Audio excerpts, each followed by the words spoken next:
Welcome to this small presentation on Ruchi Soya FPO.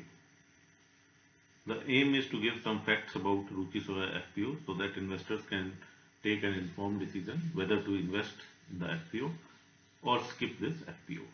Ruchi Soya is a leading player in Indian edible oil sector, soya foods, and over the years had added other food items and nutraceuticals to its portfolio due to backing of Patanjali Group. In fact, this will be the first test for Patanjali Group, which has made good headway in various sectors and has taken on head-on many MNCs.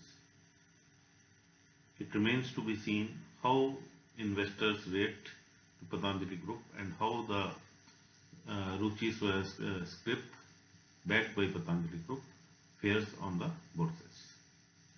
Ruchi Soya is already a listed company, but only 2%, less than 2% of the equity is free float. Hence, though it is a FPO, it is almost like an IPO. The Ruchi Soya FPO comes close on the heels by IPO by Adani Wilmar Limited, which is its larger peer. Adani Wilmar made a damp listing, but later has got fancy of investors and has given very good returns to the investors. The Ruchi Soya FPO opens on 24th March, closes on 28th March. The FPO aggregates to 4,300 crores. Face value of shares is rupees 2. One can bid in lot size of 21 shares and multiples thereof. The issue is priced at rupees 650 at the upper end. 35% of the offer is reserved for retail. About 11 lakh applications are required from retail for one-time subscription of the retail quota. I expect the issue to be subscribed by 2 to 4 times based on the size of the issue and the market conditions. Ruchi Soya Industries was incorporated in 1986. It went sick and there were various suitors for it, and Patanjali Group emerged successful, and the company was acquired by Patanjali Group after completion of this corporate insolvency resolution process.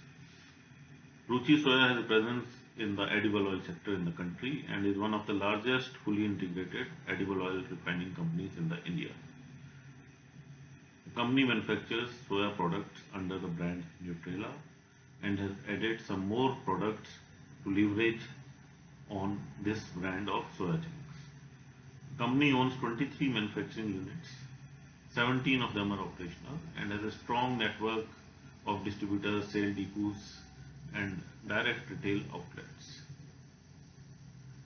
Ruchi is the largest player in terms of allocated zones to take up plantation of palm, and its aim is to make country self-sufficient in palm oil production, which currently is imported from countries in Southeast Asia.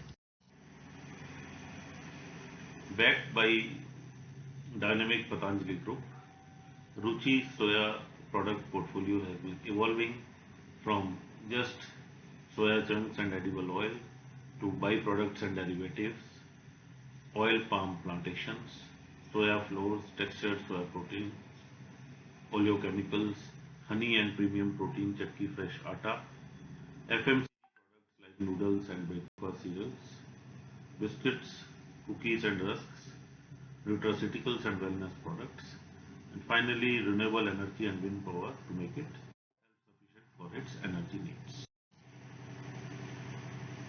The FPO got a good response from the anchor investors.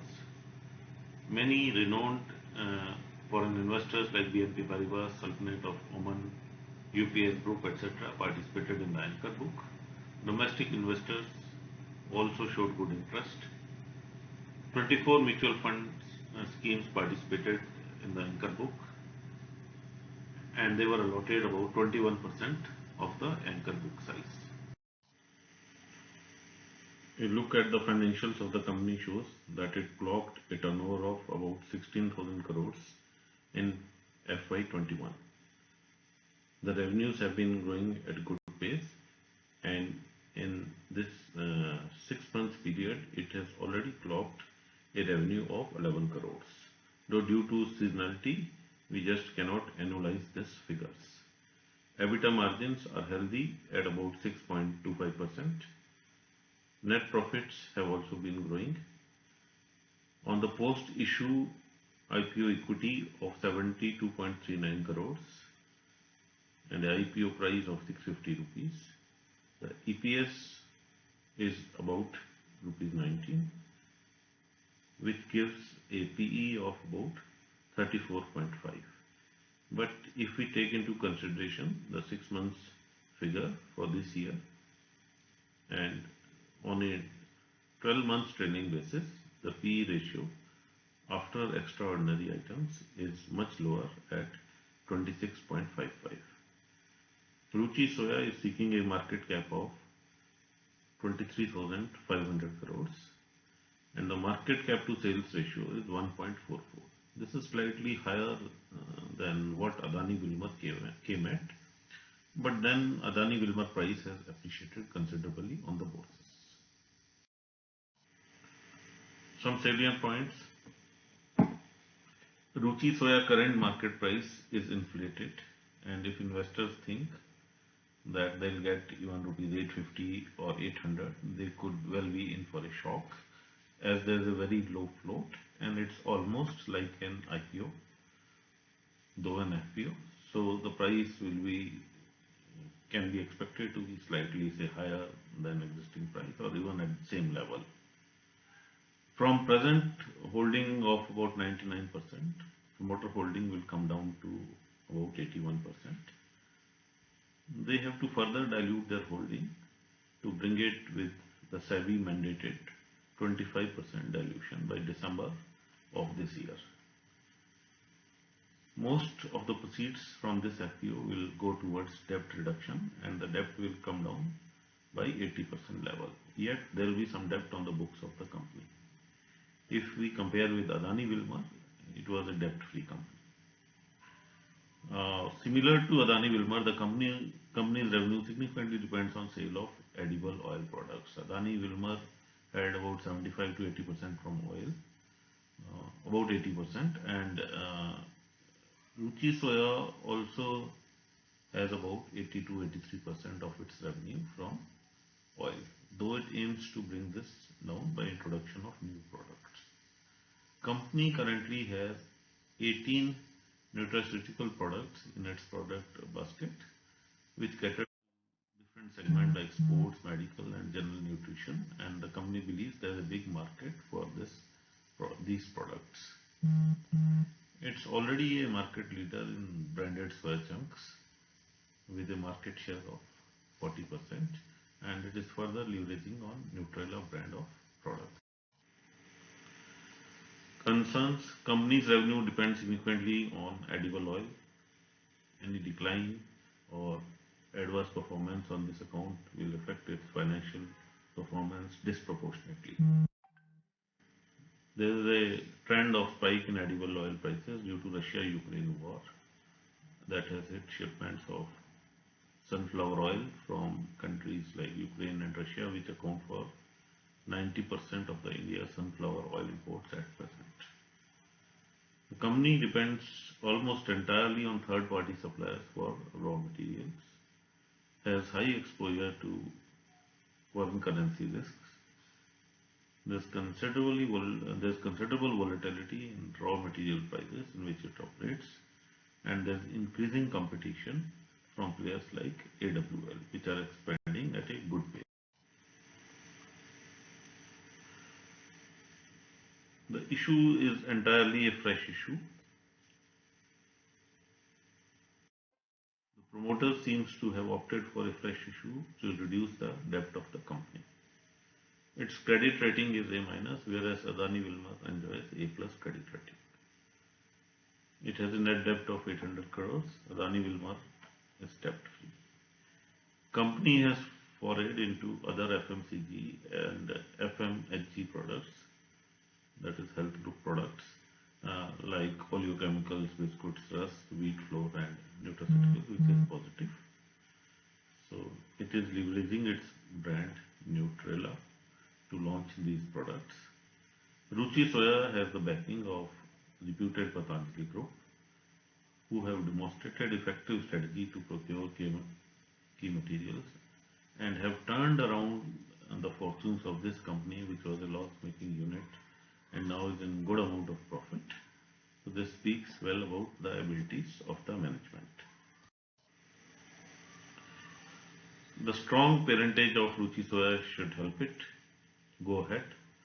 Patanjali is moving its food products into the portfolio of Ruchi Soya. Some products like biscuits, etc., have been moved, and it's already in the process of moving other items into the basket of Ruchi Soya.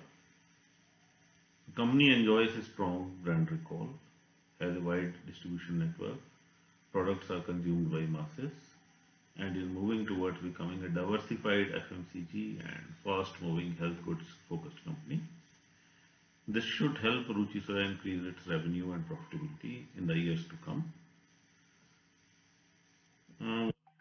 Expect big jump in EPS as there is a huge dilution on account of fresh shares being issued. On post FPO equity share capital, TTM PE works out to be 26.6x, which looks to be reasonable considering that other peers like Adani Wilmar and other FMCG companies are quoting at more than 50x of PE. Whether to apply or not, this is an individual decision. I'll just list out some factors which come to my mind. Risk is moderate to low. In fact, it is low. Moderate is in case of any sharp downturn in the market. Expected reward is moderate to low profit. There could be some loss also, which depends on market at that moment. Listing gains are quite possible, but you can never be sure of it. AW, which is doing in a sterling way on the bourses today, listed at par, even 2 rupees down the issued price of the IPO. Hold for medium to long term. Yes, to me the issue looks fine. Subscription I expect 2 to 3.5 times based on the size, large size of the issue, and current downturn in the market. I am likely to apply in this IPO. Retail, I will not think more. I can apply even before. But I am likely to go for HNI application, which I will decide on day 3 based on the demand for IPO. These are my views only. Please do your own diligence. I have just presented some facts so that you can make an informed decision. Thank you. Please read the disclaimer carefully, and all this material should be treated for educational purpose only and reflect my personal views about this FPO. Thank you very much.